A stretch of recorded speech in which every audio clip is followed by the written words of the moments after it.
Welcome to your iconic image. If you want to take control of your image and be a power player in your space, then this is the show for you. Here we will arm you with tools and information to help you grow your brand on purpose. I'm your host, Marlena Semenza, photographer and visual strategist. Now let's dive into today's episode. From playing on various pots and pans and her mother's Tupperware to small smoky bars in southern Indiana to touring worldwide with national music acts, Los Angeles-based heavy-hitting drummer Tosha Jones quickly made a name for herself throughout the world's music scene, opening for acts such as Stone Sour, Hailstorm, Seether, and Skid Row, and eventually landing a long tour stint playing drums for the Grammy-nominated rock band Saliva. Welcome, Tosha. Thank you. It's good to be here. So, did you always want to be a musician? Yeah, I always bordered on athlete and musician, drummer for sure. It was always something that would pull at my heartstrings. Like, I always made time for everything growing up, but I knew that I was going to have to make a choice soon once I got into high school. And when I got into high school and then went into college, I played basketball in college and also tried out for the band in college, but I made it, but I decided that I was too busy with basketball. And so I actually didn't go down the music route until a year later. So it was interesting that was how it worked out. But yeah, that's kind of what happened with that situation. And then after basketball, I joined my first like real garage band with 3 other guys on college campus. And then that was it. Once I got a taste of that. So why drums? Because I know not a lot of girls play drums. Correct. Yeah. And growing up in the 80s, actually didn't see it hardly ever. And I was also, I was born and raised in a super small town in southern Indiana. And I got made fun of and told that, I was never gonna be any good, blah, blah, blah. And that By the never boys? happened. Yeah. And even like older people too, and I even remember one of my basketball teammates in college said something like, "You're never going to make it doing that." So just a lot of different people have told me that through the years. And I'm sitting here now proving them all wrong, which feels great. And I always believe that you should really never take the advice or opinions of people you wouldn't trade places with. Yeah, that's good. That's true. And I never did, really. I was just like silent bird and walked away. Yeah. So tell me then, what does it feel like to sit behind those drums and play for you? Oh my gosh. Powerful, humbling as well, but very powerful growing up knowing it was a man's world. And now I'm right up there with some of the best of them. So that's empowering in itself. Yeah. Do you think more girls should play drums? Well, it's definitely risen so much since I started. But yeah, not based on fear, as long as there's no fear involved. If there is fear involved, I guess I should say, don't let that stop any girl from doing anything, whether it's basketball, doctor, drummer, Yeah. Don't allow fear to dictate your future. Speaking of fear, do you ever get nervous when you play? No, I don't get nervous. I would rather play in front of 10,000 people, 20,000 people instead of 10. The only time I remember ever getting nervous was if my parents would ever walk into my room and I was playing. And then in 7th grade, we had a show and tell, and I brought my entire drum kit to the classroom and played that thing. And I was nervous then. I remember being nervous then. And then I also played for like at the end of the school year, we could bring in, you know, what our talent was. It was like a talent show. And I believe that was in 8th grade. And I played in front of the whole school and I was nervous because I played by myself. Like I was just up there. I don't even remember. I think I played like Inagata Davida or something. Not very well, but um that I remember being nervous about. But fast forward my senior year, I played Inagata Davida at my graduation because I was in pep band, you know, jazz band, the school band. And I wasn't nervous for that. And that was in front of a whole auditorium, or it was the whole gym of community and local parents and all my peers, you know. And that was amazing. Like I remember doing that, but I wasn't nervous. Yeah, I get weird to where my brain doesn't function. Like you can ask me the simplest of questions, like what's your favorite color? And I'll go, I have no idea. That's right before I play. That's like an hour or two before I hit the stage. And I don't know what's going on or how that happens into my body. It's something I can't control, and I just almost black out, kind of. It's like my brain shuts down and I'm just on, you know, airplane mode basically. But once those lights go down, or once our walkout music starts playing, oh yeah, I'm psyched. I'm ready to go. It's like who's not watching me? Because you should be. That's I'm like more eyes on me. I love it.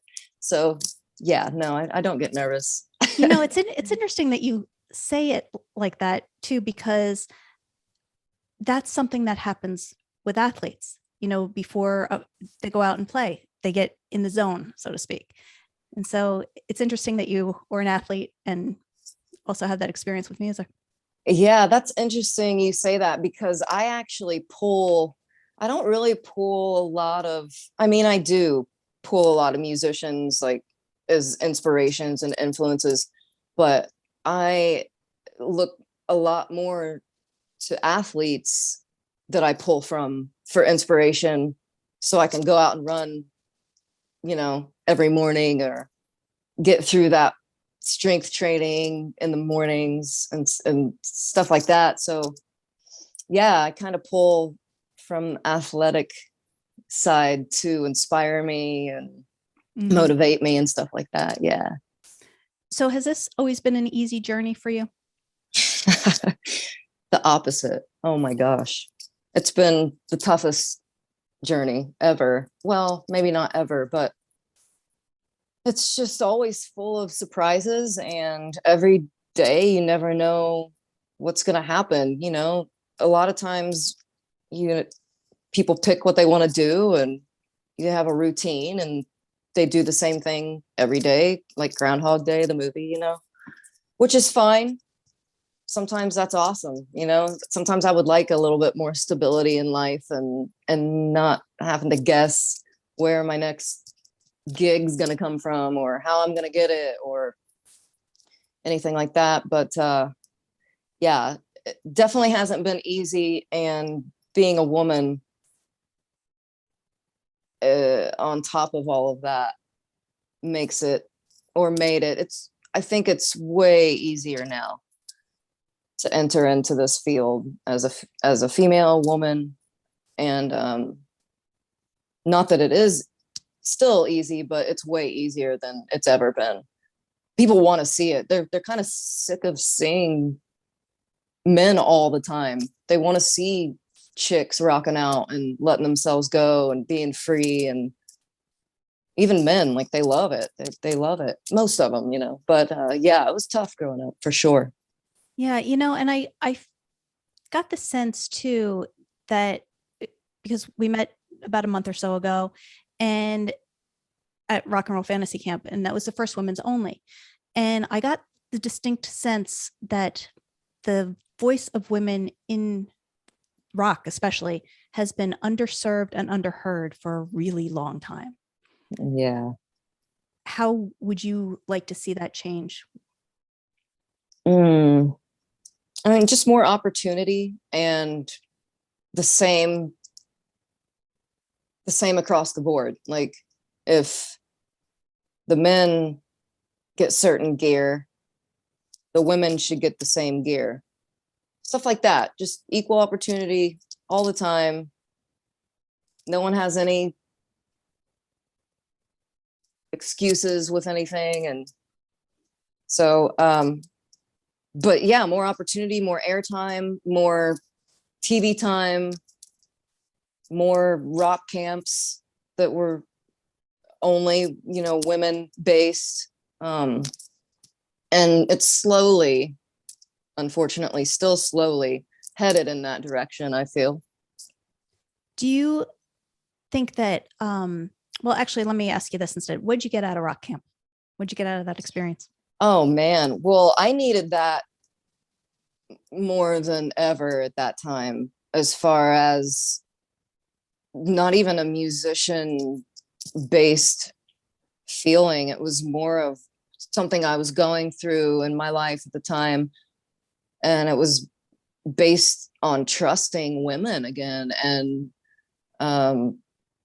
having that camaraderie and feeling safe, and then on top of it, being able to play with all these other amazing women that were there, whether it were the campers, the counselors, or the headliners. And each of my experience in those three fields was amazing. I was just talking to one of my campers an hour ago. She had wished me a happy birthday, and it's like, gosh, see, that's what I was able to pull out of it, was friends, and I needed that more than anything. So it came at the perfect time for me, and it was the expectations, it exceeded all of that from my experience in those 4 days that we were all there. Yeah. Unfortunately, I don't think the space exists often enough for women to just support other women. But when we have that space and when it happens, it is an unbelievably powerful thing. Mm-hmm. Yeah. I had no idea it would impact me as much as it did. I think I cried a couple times. I know I cried, with my campers in our room together one day. We all did. And it was just, it was lovely, and it wasn't a bad cry, so it was good. So as you've gone through this journey, how much of it do you think is talent and how much of it do you think is connections? Ooh. Well, definitely, in my opinion, you need the talent to get connections, but then you need the connections to get, where, whatever path you're wanting to go towards. So both, I mean, I don't want to say 50-50 because that's like cliche, but kind of right down the middle, honestly, because you can always build your talent. You can have a little bit of talent, and if you have a huge work ethic, then your talent can expand to a huge degree, right? So, that's that. But you definitely knowing the right people, but keeping it to where it's not fake or phony. Mm-hmm. That's kind of the trick, honestly. Yeah. And Well, so that's the whole thing. There's a right way to network and there's a wrong way to network. correct. And I don't think people are taught the right way often enough. Yeah. Yeah. We'll just leave it at that. Oh, I've done some really stupid things in the past, in my opinion, not even thinking that, oh, this might not be the best idea. Mm-hmm. You get into this like, oh my God, I want that gig so much. I'll do anything to get it. And you're just thinking that. You're not thinking of how is this going to offend whoever, or them think that you only want to contact them because of who they know, or I'm guilty of that numerous times. I learned, I've learned. Luckily, a couple people, said, don't do that. So I learned from that. So how do you make your connections?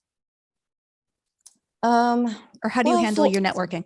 For example, I am best friends with one of the best drummers on television at the moment. And we have an 11 or 12-year relationship.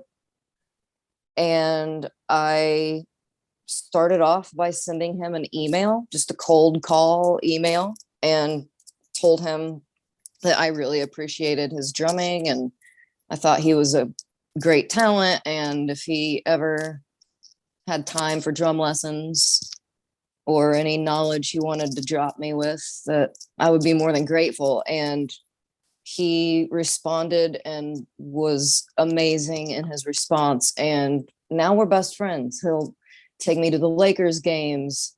And if he doesn't take me to the Lakers games, we go watch the Lakers down the street at a bar, or I babysit his kids for him and his wife sometimes, or, and it's a give and take equally.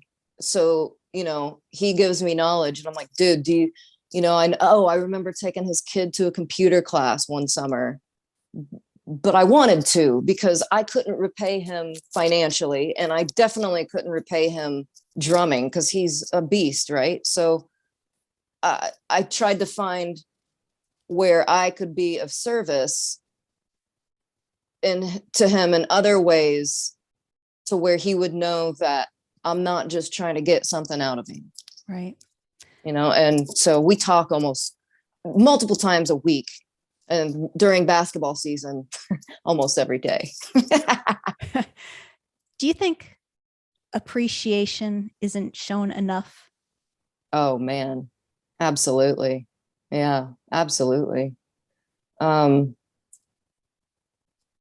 It's interesting. That's an interesting question, because we're all so different that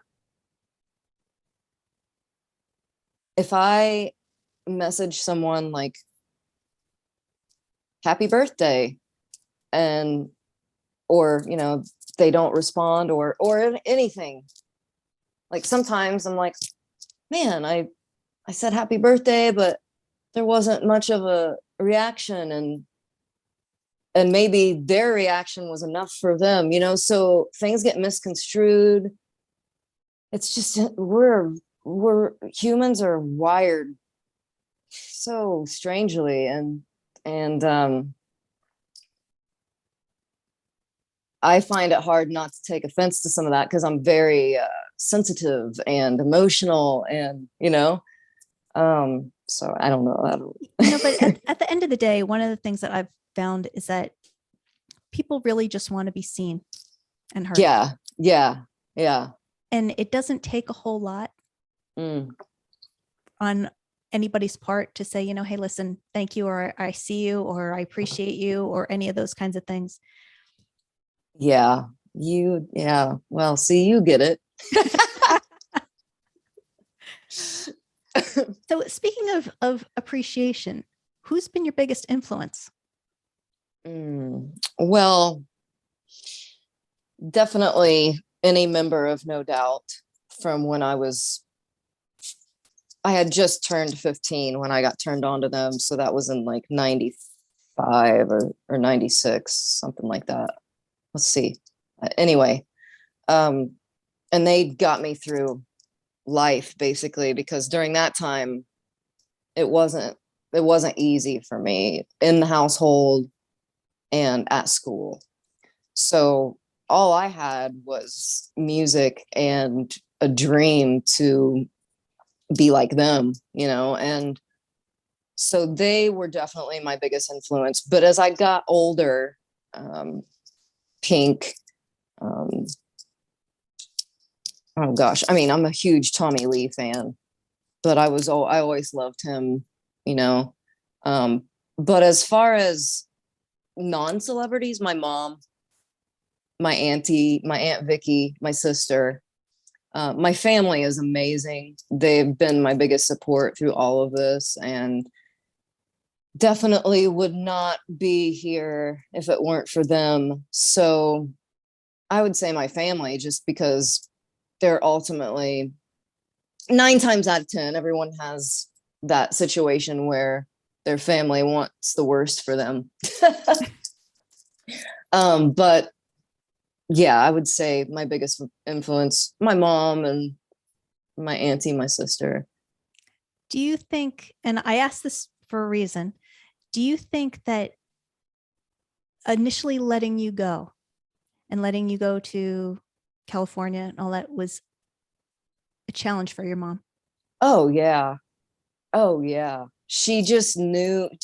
She's always let me be my own self. I remember her saying, I was always afraid to take you to into public because I never knew what you were gonna say. Like I was just so like happy go lucky and didn't mean any harm by anything that came out of my mouth. But she said when she gave birth to me, like I came out, you know, she thought she was gonna have me on the toilet. Like they didn't even check her in. They immediately got her into a room. Yeah. So I came out So you guns a bust into the blazing. room even back then. Yeah. Yeah. It's always just that's just who I am. And yeah. Yeah. And the reason why I asked that is because I know my first job out of college was with the World Wrestling Federation. And I didn't go away to school. I got on a tour bus, and my mother said, I watched you get on that bus at, 20 years old or whatever it was. And said, it was all I could do to let you get on the bus. And so I was just wondering if your mom ever talked to you about all of that. Oh yeah. Oh yeah. When she drove out to LA, I did the Warp Tour in 2008, and then I flew back to Indiana, and then her and I got all my stuff and drove out here, just me and her. And that was amazing of her to do that. But she had to see the apartment that I was going to be living in. And when I was just excited to be there, but her, and she's super protective of me anyway. And, we're from a small town, so she never saw any of this, even, the small stuff for the 6 hours she was with me. Or I think she spent the night actually. She took me to Target and I got an air mattress because the chick that I was moving in with, she was like, yeah, you can have my dead grandpa's mattress. And I was like, cool, and my mom was like, no way you are sleeping on that mattress. We're gonna go get you an air mattress. And so she took me to Target. I still have the clothes hamper that she bought me that day. I still use that. Like, yeah, she was frightened. Um, but she's always been strong and allowed me to pursue my dreams no matter what it is, whether it's riding my bike as fast as I can go when I was 8, or doing playing drums for a living. I get the sense So that when it comes to most things, you don't have a whole lot of fear. you know what, I battle social anxiety. You would never know. I cripple up. Like, for example, but before I forget, I want to circle back to you about the WWF thing. So we have to speak on that as well. Okay. But okay, so I was in a band that was based out of Long Beach for about 4 or 5 years, and didn't really have to do much um, connecting with people and schmoozing or whatever you want to call it, because I wasn't a hired gun and I was in a band and it was solidified and all that. But when I quit that band and wanted to start working the LA scene and pursue being a hired gun instead of putting all your eggs in one basket and hoping that your band can break, I had to start going to open jam nights and just go out and start meeting people. And that was so crippling to me, because the things I've experienced as a kid and the trauma from all of that, I didn't know it, but it was deep down in me, still living. And all of that, like I realized really quickly that I didn't trust anybody, and I thought everyone was out to get me. And I thought that people were smiling to my face and talking about me behind my back. And I still have really bad issues with that. And that was the biggest hurdle. I would say I was, I was, when I first started doing the jam nights, you had to go and introduce yourself, and before you played them, you didn't have to, but it was wise decision to do that. And so I would drive from Santa Clarita down to Hollywood, which, if no one knows, Santa Clarita is about 30 miles north of Hollywood, depending on the location. And so I would get all ready, here at the house, get in my car, drive down, and it was always, dark when I would leave, and I would go find a place to park, and I would sit in my car and bawl and just freak out and completely have a panic attack and anxiety attack. And sometimes I would make it in after that breakdown, and sometimes I would restart my car and drive back home and not make it in at all. And that wasn't that long ago. That was probably 2016, 2017, 2018. And I still have big issues with making myself that's why a lot of times I've solidified myself in a lot of those jam nights. If they don't ask me to play, I won't go down there, because I'm scared of trying to, talk or carry on a conversation with people that I'm not sure exactly what they want from me, or if they even like me. So I've found that to be my biggest hurdle. So let me ask you then, what do you do to try and work through that for everybody else that's having the same issue? Sometimes I just have to get into my alter ego, and that usually gets me through it. And I always try and find peace and grounding and deep breathing, or if I know I have to go somewhere, sometimes I'll throw on a guided meditation from YouTube or my iTunes or whatever, and try and get through it that way. But as far as like playing on stage and all of that, on stage, I can, I feel like I'm God or something on stage. But if there's a meet and greet, or if it's after I play or something, it depends. Sometimes it's really easy for me, and sometimes it's not so easy. So a lot of times I've come off as a rude person, or, sometimes, depending on what year it was, under the influence of drugs, and then that always has an impact on how I respond, or it did have an impact on how I would respond to people.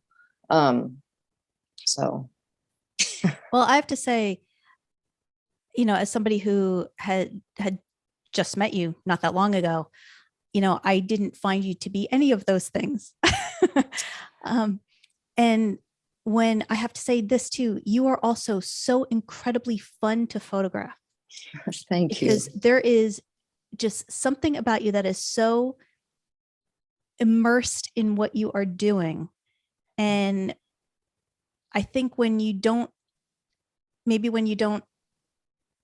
bring outside factors into your head, and you are just present in who you are and in the moment, you're amazing in front of the camera, amazing behind the drums.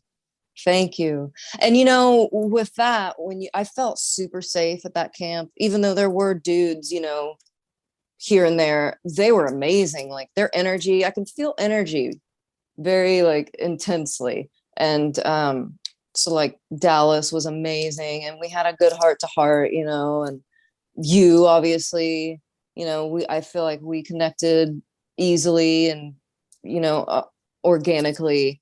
And when there's no struggle, or I feel the energy being put, then I'm very much relaxed. And, if I'm not in my head too. So sometimes it's all me, and it's not even the other person, but sometimes I can't even differentiate the two. So man, our heads are our worst enemies a lot of times. Yep, absolutely. But yeah, I felt very safe at that camp. And so I was just, and I always feel like I'm myself. I'm never nothing that I'm not trying to Right. be. And that has gotten me in trouble or it's, progressed me on into my field. But yeah, I definitely felt the good vibes from everyone at that camp for sure. So let me ask you this, kind of on the heels of that. What do you want to be known for? Or what would you like to be known for at the end of I the mean, day? One of the most famous drummers ever walked this planet. And being a good person, obviously, has to come with that, because that's not going to happen if, you're a crap person. At what point will you think that you have made it? Or do you think that you have already? No, I will not. That's one thing I'm trying to work on, is be more present. I feel like I'm never satisfied with current situations, or push a little bit harder.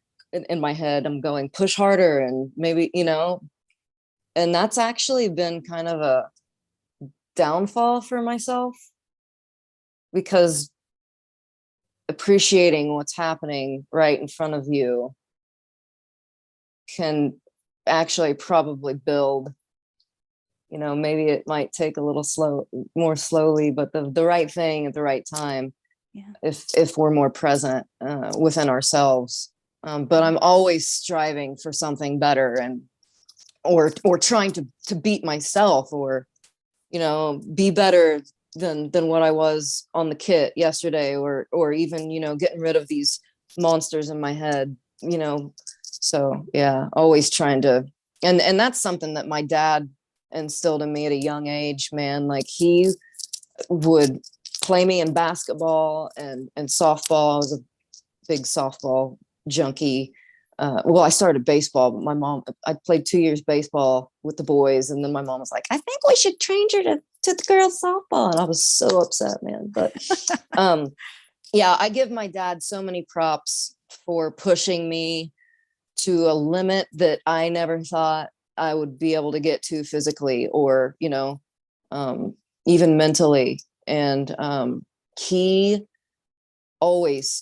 never let me win in basketball. I always wondered why. Like, why can't you just let me win, dude? Like, never. I don't remember ever, and he would be rough with me, and because I was small, and he just wanted me to be prepared for what I was going to see on the basketball court.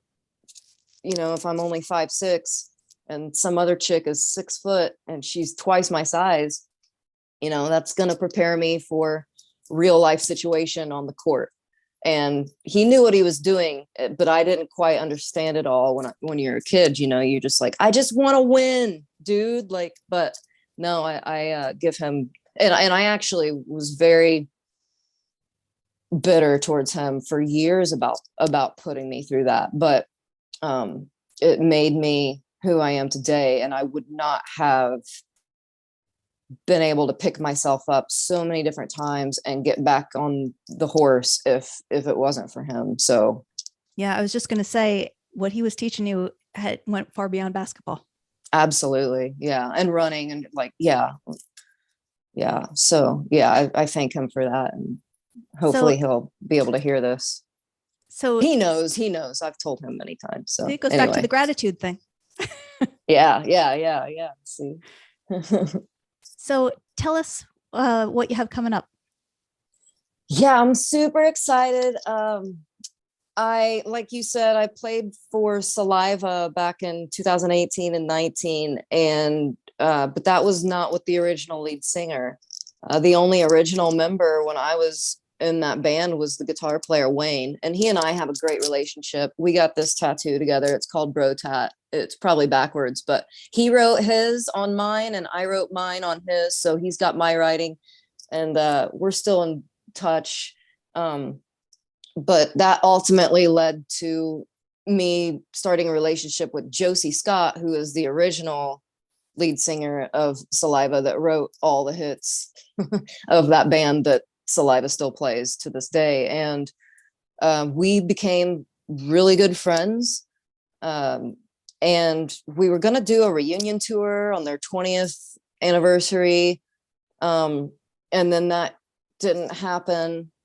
And fortunately, an opportunity for him came back around, and he just decided to go out as Josie Scott and asked me to drum for him. And of course, I was ecstatic about that, because I'm a huge fan of when he was with Saliva and he wrote all those hits.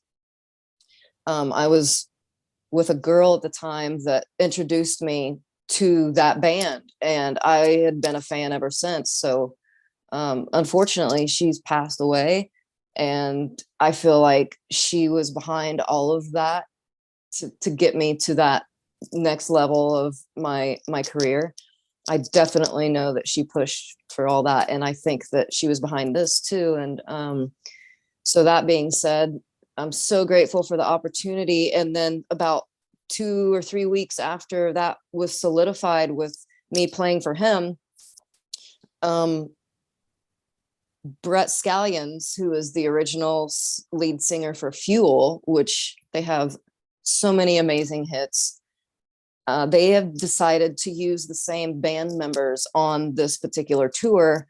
And I just was like, how can this even? And so they asked me to play drums for both artists. And I'm just like, dude, this is amazing. And I'm finally feel like I'm being acknowledged for all the hard work, as far as feeling like these two guys really appreciate me for not just my playing, for also for who I am. And they show it in their words and in their actions. And so I had to do a lot of soul searching in the last 3 years to get my mind right and my body right. And it just happened at the right, perfect timing.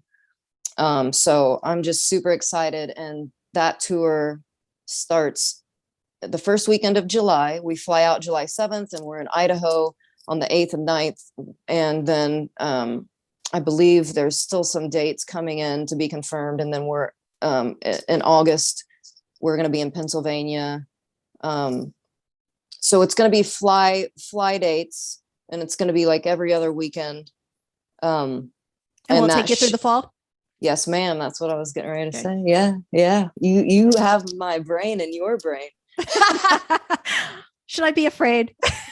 I don't know. You might. I don't know if you want to hear some of the stuff that comes out of my brain, but yeah, that's great. But I'm so excited, and I cannot wait to get started with these guys. And the band is great too that they've picked. So I'm just super stoked to be part of it.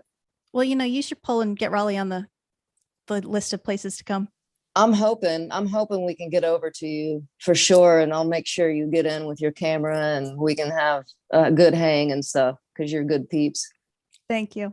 Thank you. All right, Tosha, I just have 4 final questions for you then. Oh, well, hold on. We got to talk about the WWF stuff. Okay. What you got?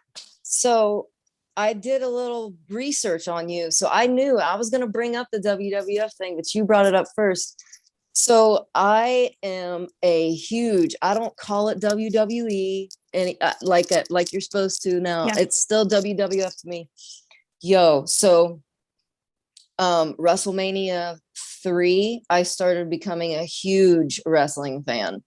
And then WrestleMania 5 came when the Mega Powers exploded. Were you there then? No, I was there. And the funny thing is I got the job because a friend of mine who I went to college with worked in the art department. So I went down to apply for a job in photo editing. And instead, by the end of the interview, I wound up on the tour bus. And so I was there during the whole Hulk Hogan, Randy Savage, Ultimate Warrior, Ric Flair. Well, that was... Yeah. Early 90s ish. That was the best era. And my dad took me to, when they came to Indy, my dad took my sister and I and my cousin Mark to one of their, tour, that I basically might have on been there. tour for wrestling, which is so crazy to me. When I saw that you did that, I was like, yo, like, this is so amazing. Cause I was a huge, like, my best friend Andrea and I, every weekend we would rent VHS tapes of, old WrestleMania, and then when my dad took me, I got a Hulk Rules, the yellow Hulk Yeah. Rules in red, and then Oh, yeah. the back cut out. I got that, still have it. I still have it. Oh, that's funny. And then I would give that like to my friend, and then I would tie my sister's hair ribbons. Do you remember those long cotton ribbons? Yeah. They were colored, and the Ultimate Warrior would wear those bands around. I would tie those around my arms, and oh my gosh, we would wrestle constantly, her and I. And the funny thing about it is I never watched wrestling in my life. Really? Oh, Yep. That's so funny. My first introduction to it was getting off the bus backstage, the first, my first gig. And I looked around, I went, what have I done? Yeah, I bet it was crazy. I bet all the behind the scenes stuff was, because I've heard stories of a lot of stuff. Yeah, we'll talk. Yeah, because I'm so like, not envy, what's the word, like, just so stoked that I saw that about you. And I've been wanting to, I was like, I don't want her to know that I know yet. So I told my mom and everything. I'm like, the chick that's doing the podcast with me tomorrow, Mom, she used to photograph WWF wrestlers. And she's like, oh, that's so, my mom is the sweetest thing in the world. Oh, that's so cool. You'll have to tell her how much you love. I was like, oh, we're going to talk about it for sure. So I think you're so awesome for doing that. And you being around men, like, same, like, you have that experience, and those guys were meatheads, dude. So I'm sure that you heard some stuff that should not have been coming out of their mouths towards you, and all sorts of stuff. So you'd be surprised though how many of them were not. Oh, that's good. Yeah. That's good. Sorry, I called them that. No, there definitely were. There definitely were. But yeah. Well, we'll have to talk off the record, because I want to know some dirt. All the good ones are gone. I loved Miss Elizabeth, and I'll tell you some stories. Scary Sherry, and the Undertaker. I was frightened of the both of them, and oh yeah, I used to think the Undertaker was behind my mom and dad's couch hiding to get me. Yeah, I was into it, dude. So congrats on that. I think that's super inspiring. You have a good story too, so don't be afraid to tell all that, because I think that's so rad. Thank you. Yeah. Okay. All right. Best piece of advice you're ever given. Well, given, I read, okay. And I have it on a business card somewhere of mine, and it's an Oscar Wilde quote. It says, "Be yourself, everyone else is taken." And I know that's a famous quote, but I definitely have stayed true to that ever since I can recall. And so I hold on to that dearly. Share with us one thing on your bucket list. Playing in Japan on a tour. That is the top. Well, as far as as far as where I'm playing, I have some other bucket lists on that's some why stuff. It's a bucket. Yeah.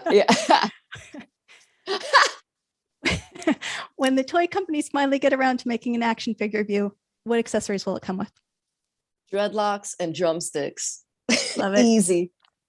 And last one, how do people find you? www.toshajones.com. That's TOSHAJONES. That's my website. And on there, if you go to, my EPK page or my homepage, you can also find the little icons for all my social media accounts and stuff like that. So make it easy for everyone. Just go to toshajones.com and you'll find me with everything there. Perfect. Thank you so much, Tosha. Oh, thank you. Oh, ditto. I can't wait to see you in the flesh again. I'll keep you updated on my tour dates. But if you get out here beforehand, hit me up, text me. Always. We'll go eat Indian food together. Okay. All right. All right. Thank you. Thank you so much, girl. Take care. Thank you for joining us. Once again, I'm Marlena Semenza, photographer and visual strategist. Please comment, like, or share this episode, and don't forget to subscribe so you don't miss a thing. For more information on how I can help you create your iconic image, visit marlenasemenza.com.